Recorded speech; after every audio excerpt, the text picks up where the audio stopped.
భారతదేశపు అత్యంత గొప్ప ఇతిహాసాలలో ఒకటి రామాయణం. ఈ మహాకథను మహర్షి వాల్మీకి రచించారు. వేల సంవత్సరాలుగా ఈ కథ భారతీయ సంస్కృతిలో ఒక పవిత్రమైన స్థానం సంపాదించింది. రామాయణం కేవలం ఒక కథ కాదు, ఇది ధర్మం, నిజాయితీ, త్యాగం మరియు భక్తి గురించి చెప్పే మహాజీవనగాథ.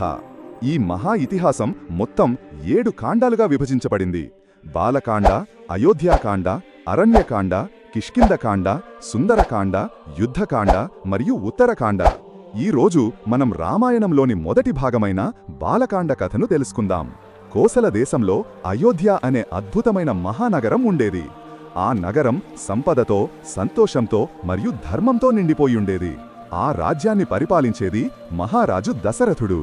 దశరథుడు గొప్ప యోధుడు మాత్రమే కాదు, తన ప్రజలను తన పిల్లలుగా చూసుకునే ధర్మపరుడు. అయితే దశరథ మహారాజు హృదయంలో ఒక పెద్ద బాధ ఉండేది. అతనికి వారసుడైన కుమారుడు లేడు. ఈ విషయం అతని మనసును ప్రతిరోజూ బాధపెట్టేది. అప్పుడు మహర్షి వశిష్ఠుడు రాజుకు ఒక సలహా ఇచ్చాడు. పుత్ర కామేష్టి అనే మహాయాగం చేస్తే దేవతల ఆశీర్వాదంతో సంతానం లభిస్తుందని చెప్పారు. దశరథ మహారాజు వెంటనే ఆ యాగాన్ని నిర్వహించాడు.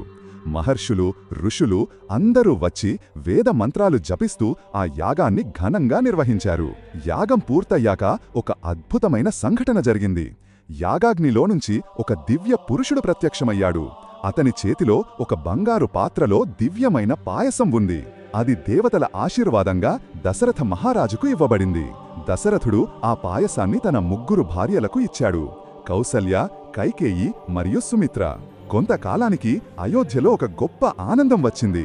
దశరథ మహారాజుకు 4 కుమారులు జన్మించారు. కౌసల్యకు శ్రీరాముడు, కైకేయికి భరతుడు, సుమిత్రకు లక్ష్మణుడు మరియు శత్రుఘ్నుడు. 4 యువరాజులు పెరుగుతూ గొప్ప గుణాలను నేర్చుకున్నారు. వారిలో రాముడు ధర్మానికి ప్రతిరూపం.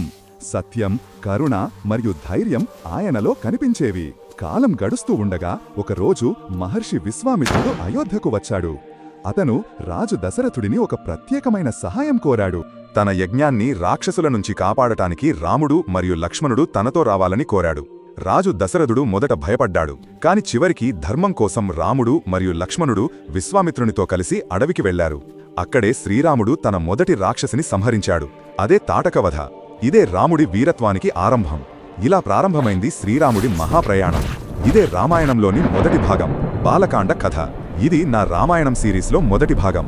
తరువాతి వీడియోల్లో అయోధ్యకాండం, అరణ్యకాండం, కిష్కింధకాండం, సుందరకాండం, యుద్ధకాండం మరియు ఉత్తరకాండం కథలను కూడా వరుసగా తీసుకువస్తాను.